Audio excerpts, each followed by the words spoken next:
Now that we made some money for our sponsors, let's go back to making the liberals crazy. The Handman is back on the radio right now. The media coverage set a new record and a new standard. One, I was tempted to ask you why you like Oprah so much, but I think I'll go on to the question that... why do I like Oprah? What kind of a question is it? Yeah, just asking. Just curious. But the real question... He's a comedian here. Thank you, Mr. President. I wanted to challenge you on one of the statements that you made in the tail end of the campaign in the midterms. Here we go. If you don't mind, Mr. President, that this caravan was an invasion. As you know, Mr. President, I consider it to be an invasion. As you know, Mr. President, the caravan was not an invasion. It's a group of migrants moving up from Central America towards the border with the U.S. Thank you for telling me that. I appreciate it. Why did you characterize it as such?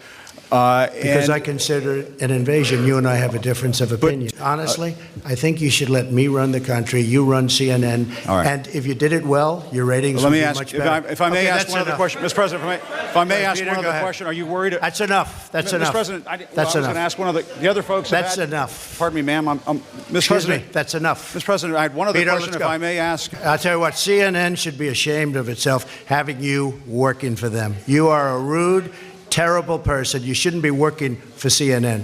Go ahead. I think that's unfair. You're a very rude person. The way you treat Sarah Huckabee is horrible. And the way you treat other people are horrible. You shouldn't treat people that way. Go ahead.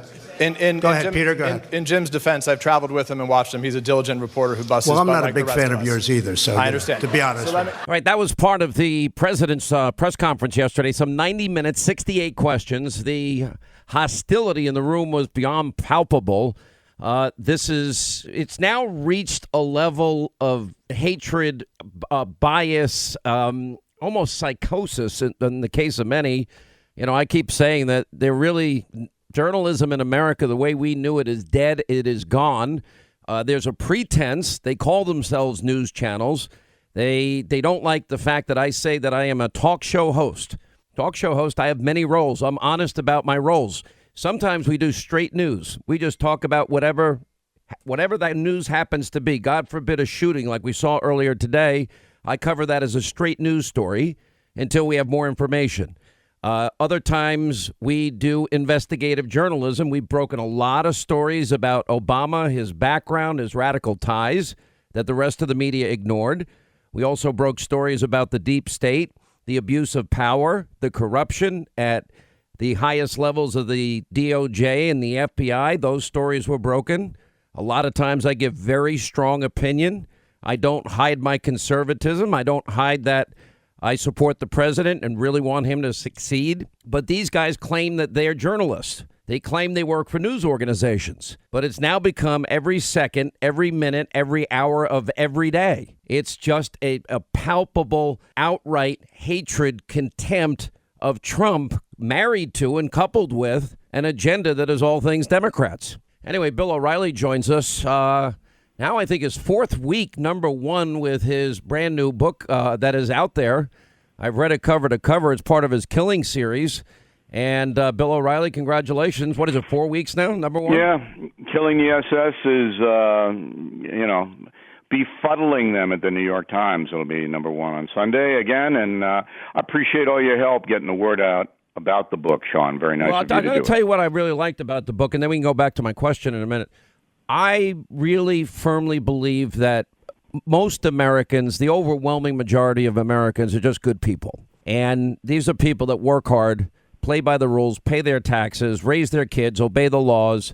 They do everything right, and they end up getting screwed a lot of times by government. But what I have discovered is it's really hard for good people to wrap their arms around the fact that there is evil.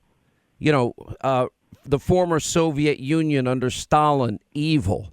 Communism, fascism, Nazism, which your book goes into in deep detail, and finding these people years after the murders and the atrocities and the evil was perpetrated on their fellow man. Our modern day evil is radical Islamists, Al-Qaeda, ISIS. There is evil, but most people don't want to, wrap their arms around it. We look away, and they did that in Germany, and we're seeing a rise of evil in America. Look at the shooting out in California today. I mean, it's like every week.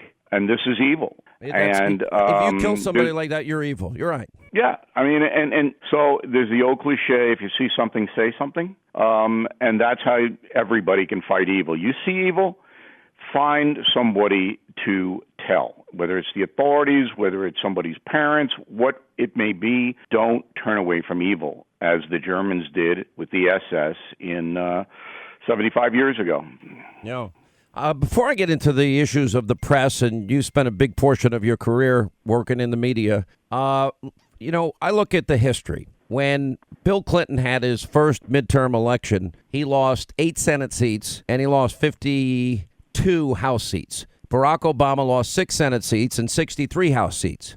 And I kind of like to look at things through the prism of history a little bit. And the 30-some-odd seats that the president lost in the House in his first midterm, and it looks like 3 Senate seat pickups on his part, seems to me to have really bucked a trend. And the states where he campaigned, Florida, Tennessee, Georgia, North Dakota, Indiana, Missouri, Texas in particular, did really well. How do you interpret these results? Well, I think the Senate's going to be 54 Republicans, and so obviously that's a victory for the Republican Party. And my analysis on BillO'Reilly.com was that people didn't vote against the House candidates for policy reasons.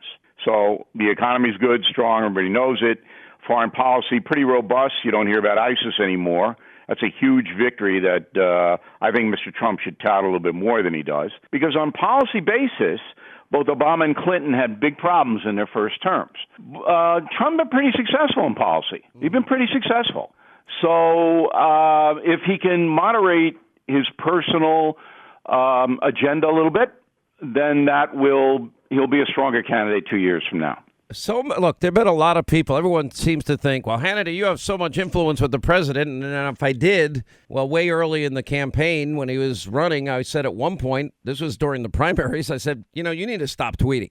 Yeah, he doesn't like you anyway. He told me that. Yeah, he doesn't like you. I don't blame him. No, he just knows you have the highest rated show on cable.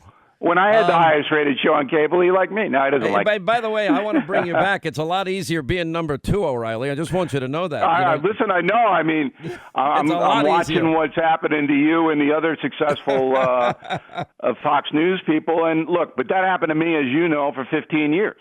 Well, it happened to me. On Listen, my front lawn for 15 years. It's happened to all of us. Yeah, it's horrible. Anybody that is different, and this is what I really want to get into. I'm looking at these articles today and these tweets. Look at Rachel Maddow. She's giving out information. It's happening. This is a break the glass in case of emergency plan to protect the Mueller investigation. 5 p.m. local time. Protest tomorrow. She's talking about 900 protests around the country. You saw, I'm sure, what happened to our friend and our colleague Tucker Carlson and what happened at his house. I know you've been through it. I've been through it. I've been through it for 20 years. Things that I can't even mention on this radio program. I've had white powder sent to my office. I had an assistant of mine literally 11 hours in isolation thinking it was anthrax because that's what they said it was. We've had ricin sent to the president, Secretary of Defense, FBI director. We have all these people confronted in restaurants. Now Tucker Carlson's home and family are being threatened. They're getting right up in our face, right where we live. Yeah. And something's going to happen. Well, look, they're inciting violence. That's a crime. So I hope that some of those people are prosecuted by the D.C. authorities, federal offense in the district. In my house, it got so bad I had to have people live inside my house. Security people actually sleep in my house. And people say, hey, O'Reilly, come back to TV, we miss you, all that. You know what? I don't miss that. I don't miss having people, security guards, armed guards, sleeping inside my house. I've had the same thing. It's horrible. Yeah. My kids are looking at me like, is this Uncle Fred? Yeah. Come on. It is so out of control. Yet, do we see a New York Times editorial on that? No. Well, mostly we keep it private. I mean, mostly. Well, yeah, but they know it's happening. They know Antifa. You got these groups, and they're on the net, and they put out something, meet at so-and-so's house at 3 o'clock, or, hey, Senator Cruz is in a restaurant. Everybody get over there so we can't eat. I mean, who's doing that? Who's doing that? It's on the far left. That's who's doing it. And it's like we were just talking about. That's evil. You don't turn away from that. So I hope these people who are inciting violence, I hope they're charged. That's the only way it's going to stop. You know, I said recently, and I know the media that ignored all that was happening to Secretary Nielsen and Sarah Sanders. Sarah Sanders has her kids with her, and Ted Cruz. Yeah. Pam Bondi couldn't even go to a movie by herself. And all these other incidents, Mitch McConnell, all the rhetoric leading up to it, it's the mob mentality, and people feel free to really get in your grill. We saw it happen to our former colleague of yours, Brian Kilmeade, Tucker Carlson. Our home addresses are now being plastered all over the internet by Antifa and other groups. A lot of these people we're talking about have families, they have children, they have wives, and it's extraordinarily dangerous. And I remember when, for example, people were complaining that the crowds at the Trump rallies say, CNN sucks, and they do, or fake news, and they said, that's going to lead to violence. I said, wait a minute, I'm the first one. If I'm there, I will jump on stage in the crowd, and I will fight for you. And I don't particularly like them individually. I would not let anybody lay a hand on any reporter, ever. I stand behind that. And, with the Acosta thing, I wrote a column on BillO'Reilly.com, and I didn't like to write this column because I've been, as you pointed out, around for a long 45 years in the journalism industry. I don't want to encourage anybody to lose their credentials. I said yesterday, right after that display, that the Trump administration should pull his credentials. And here's why. His job is to get information to the American people, right? That's a job of the White House correspondent. It's a prestigious job. I think John Roberts of Fox is the best of them, okay? But it's an important job because you don't get constant access to the president. So when I saw Acosta jump up and then give his opinion, this is the first thing he did. He didn't ask a question. He basically said, this caravan, they're not an invasion force. You know that. Like, you're a liar, you're an idiot, okay? And you know that this is a fallacious situation. Well, hold it. That's not your job, all right? Your job is, if you want to get that point, you say, some people believe you've overstated that the caravan is an invasion force. Do you see their point? That's how you ask that question. Let me ask you this, because you did get interviews with Obama. How many times did you interview him? 3. I said at the time when he was president, for me, that would be an almost impossible interview because you respect the office. Let's say I asked him about Bill Ayers, Bernardine Dorn, questions I would have asked that I felt he never really got questioned or pushed on.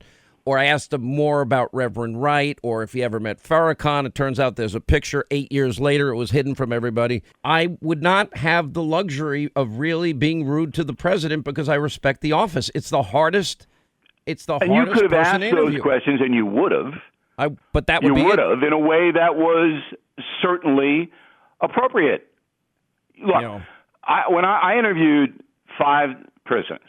All right. Mm-hmm. And I asked all of them very tough questions. You can Google O'Reilly Obama, O'Reilly Bush the Younger, O'Reilly Bill Clinton, and you could see. Mm-hmm. Because absolutely, you just hit it right on the head. You respect the office. I do. I really do. Every journalist is trained to do that. So Acosta knows that. I mean, he's not an idiot. But you hear the language on but he's a grandstander. They call him a liar. I've heard, racist, liar, racist, every day. Yeah, but I want to just so your audience understands this crystal clear. Acosta knew what he was going to do, and that is provoke Donald Trump. He wasn't there to ask a question or elicit information. He was there to provoke him. He also knew that his masters at CNN wanted that provocation. They wanted it, all right? So he knew he was going to get lauded. And he knew that the club was going to stand behind him. The club is the other White House correspondents, which they absolutely have. So he knew that by provoking the president rather than trying to do his job by getting information about the caravan, all right, would get him on Colbert, on The View, would get him a raise at CNN, and maybe a book deal. Killing SS, #1 on the New York Times list. Bill O'Reilly, thanks for being with us.